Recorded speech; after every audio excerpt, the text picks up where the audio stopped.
PCC chief Jitu Patwari का बयान। मैं मुख्यमंत्री के गोवर्धन पूजा को सकारात्मक लेता हूं, लेकिन सिर्फ इवेंट के लिए ये कार्यक्रम नहीं होना चाहिए। आज गाय सड़कों पर हैं। गौशाला के नाम पर करोड़ों रुपया का फंड दिया जाता है। कर्नाटक में फ्री बीज पर प्रधानमंत्री के बयान पर कहा कि 27 रूप में गेहूं मोदी गारंटी है, 2100 रुपए धान ये भी मोदी गारंटी है, लाड़ली बहनों को 3000 रुपया ये भी मोदी गारंटी। कई विभागों की योजनाएं बंद कर दी, ज्यादातर योजनाएं शिक्षा से जुड़ी थी।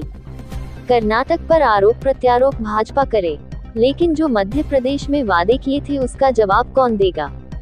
मैं सभी देशवासियों को दीपावली की बधाई देता हूं।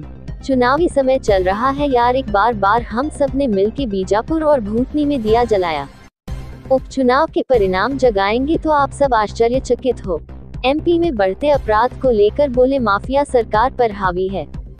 कार नहीं बनने के बाद असंतोष को लेकर बोले, मेरा दायित्व है मैं सबसे बात करूं। मैं पद पर हूं, सभी को साथ में लेकर चलना है। कोई नाराजगी नहीं है, सबसे बात कर रहे हैं और सभी लोग पद पर हैं। सभी की भावना के अनुरूप पार्टी के पक्ष में काम करेंगे। बीजापुर और बुधनी में कमलनाथ के दौरे पर बोले सचिन पायलट, कमलनाथ नेता प्रतिपक्ष। हम सब मिलकर अलग अलग दिन चुनावी मोर्चा संभालेंगे, पार्टी एकजुटता से लड़ाई लड़ेगी। दिल्ली है कि स्वास्थ्य विभाग में निकम्मा है।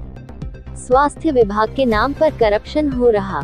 हाथियों की हत्या को लेकर बोले, वन विभाग के हाल बेकार, वन मंत्री चुनाव लड़ रहे हैं। हाथियों की हत्या कर चुनाव लड़ रहे हैं। वन जीवों को भी बीजेपी से सरकार से खतरा। मेरी सरकार से अपील, इंसानों के साथ साथ जानवर के लिए भी कुछ करो। बिल्कुल सही है। मैंने कहा ये सरकार बीजेपी की सरकार है ही नहीं, मैं बार बार बोलता हूँ। ये मोहन यादव जी की माफियाओं की सरकार है, गुंडों की सरकार, और गुंडे सरकार पे हावी है। ये एक नज़ारा नहीं है, ऐसे नज़ारे रोज मिलते हैं। पुलिस मार खाती है यहाँ हेड कांस्टेबल मार खाता है, सरकारी कर्मचारी अपमानित होते रहते हैं। जो भारतीय जनता पार्टी के नेता हैं वो सरकारी अधिकारी, कर्मचारी और पुलिस विभाग के हमारे सिपाहियों को ऐसे पीटते हैं जैसे गुंडों को पीट रहे हैं। यानी गुंडा मार रहा है, पुलिस और कर्मचारी पिटा रहा है। आखिर ये मोहन यादव की सरकार है, गुंडों के और माफियाओं के का एक तरह से सरकार पे हावी हो गए। परिवार के लोग हैं, मेरी लगभग फिर से सबसे बात है इस बीच में। कांग्रेस एक बड़ा परिवार है और चूंकि इस बड़े परिवार में मैं चूंकि जिम्मेवारी के पद पे हूँ, मेरा दायित्व है कि अगर किसी भी परिवार के साथी को किसी प्रकार का कोई ग्रीवेंसेस है तो उससे बात करूँ और उससे बात करके उसको आत्मसात करूँ, उसकी ग्रीवेंसेस दूर करूँ। ये मेरा दायित्व है। तो जो भी हमारे साथी 3-4 लोगों का इसमें आया है, मैंने सबसे बातें कर ली और सब टिंडोरी की घटना, इस प्रदेश में स्वास्थ्य सेवाएं चरमरा गई। न डॉक्टर है, न हॉस्पिटल में दवाइयाँ हैं, न किसी प्रकार की सुविधा है। यही कारण है कि स्वास्थ्य का बजट हर साल बढ़ता जाता है, पर रोज हम आए दिन घटनाएं देखते हैं। कोई मरे हुए बेटे को कंधे पे लेके जा रहा है, कोई हम देखते रहते हैं टिंडोरी में प्रस्तुता जो बच्चा रोड पे कहीं भी सार्वजनिक जगह पैदा हो रहा है। ये छोटी छोटी घटनाएं संकेत ये दे रही कि ये सरकार एक तरह से स्वास्थ्य विभाग निकम्मा है। और यही कारण है कि 11 जिलों में जो सरकारी हॉस्पिटल है प्राइवेट सेक्टर को दे रहे हैं, मेडिकल कॉलेज को दे रहे हैं, मतलब सरकारी व्यवस्थाओं को प्राइवेटाइजेशन स्वास्थ्य का कर रहे हैं। यानी सरकार का निकम्मापन है। ये बजट बढ़ाती जा रही है, ये कर्ज लेती जा रही है, स्वास्थ्य के नाम पे करप्शन करती जा रही है और प्राइवेट हॉस्पिटल को सरकारी हॉस्पिटल हैंडओवर कर रही है। तो इसका कांग्रेस पार्टी विरोध कर रही है कि मध्य प्रदेश की सरकार वन्य जीवों को लेकर कितनी, जैसे इंसानों की मौत मध्य प्रदेश के स्वास्थ्य विभाग में होती है, ऐसे ही वन विभाग का जो पूरा व्यवस्था है वो भी एक तरह से संकेत देती है बार बार कि वही हालत वन विभाग की। अब हाथियों का मरना मतलब ये बताता है कि सरकार की कितनी, वन विभाग का कितना निकम्मापन है। और वही मंत्री आज चुनाव लड़ रहा है। तो मध्य प्रदेश की जनता देखे कि चुनाव लड़ने में हाथियों की हत्या कर रहे हैं, इंसानों की हत्या करते करते हाथियों की हत्याएं सरकारी हो रही है। अब आप देखो कि केवल ये हाथियों का केस नहीं है, 2020 में 25 बाघ की हत्या हुई थी, फिर 2021 में 40 बाघों की हत्या हो गई, फिर 2022 में 45 हो गए, 45 बाघों की हत्या हुई, और अभी 2023 में फिर 35 बाघों की हत्या हो गई और फिर ये 10 हाथी मर गए। यानी वन्य जीवों को भी खतरा है सरकार से, इसकी व्यवस्था से। तो मैं मानता हूँ गोवर्धन पूजा करने वाले मुख्यमंत्री, अरे ये भी जीव है, और सनातन धर्म में ये बताया गया है कि जीव मात्र की रक्षा करनी है, और सरकार इसके लिए खर्च करती है, विभाग में व्यवस्थाएं बनती है। सिर्फ करप्शन की भेंट मत चढ़ाओ सरकार को, कुछ करो, इंसानों के लिए करो, जानवरों के लिए कुछ करो। दीपावली की खूब ढेर सारी शुभकामनाएं। गोवर्धन पूजा आज पूरा देश मना रहा है, और मैं मानता हूँ कि मध्य प्रदेश के संदर्भ में मुख्यमंत्री जी ने भी गोवर्धन पूजा का आयोजन किया सरकारी तौर पर।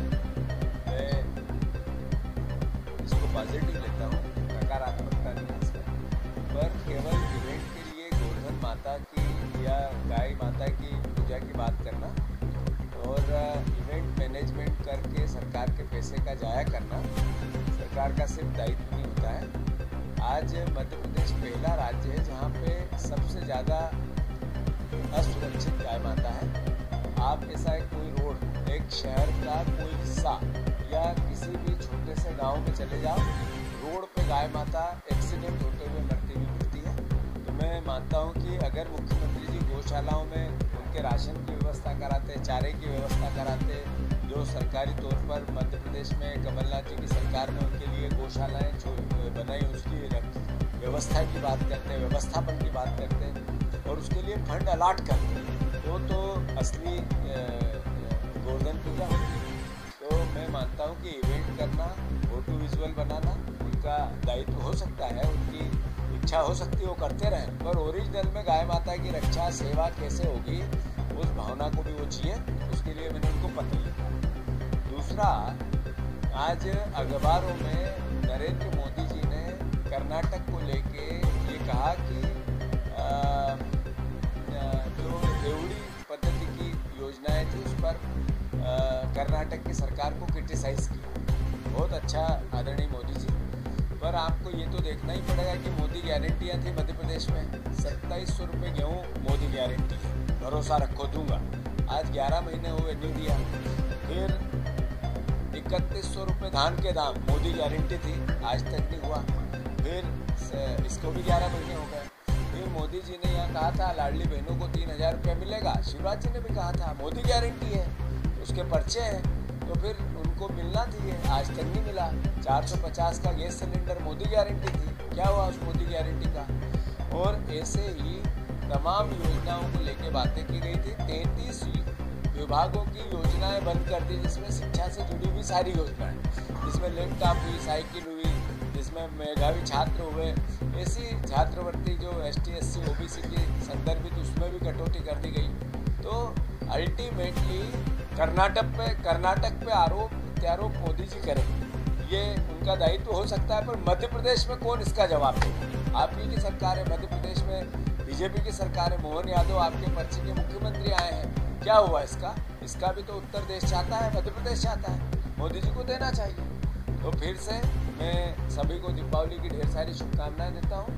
मैंने जो दीपावली का कार्यक्रम हम सब ने मिलकर, हमारे कई पूर्व मंत्री, कई पूर्व विधायक, हमारे पार्टी के सारे सेक्टर इंचार्ज, मंडल इंचार्ज, सारे हमारे बूथ के कार्यकर्ता, सारे लोकल हमारे जितने भी इंचार्ज वहाँ पे विजयपुर में बने हैं, हमने सब ने मिलकर विजयपुर में दिए जलाए, और मैं मानता हूँ कि अद्भुत प्रतिसाद मिला, और बुधनी और विजयपुर की जनता इस बार परिवर्तन चाहती है। जब रिजल्ट आएंगे आश्चर्यचकित रहेंगे।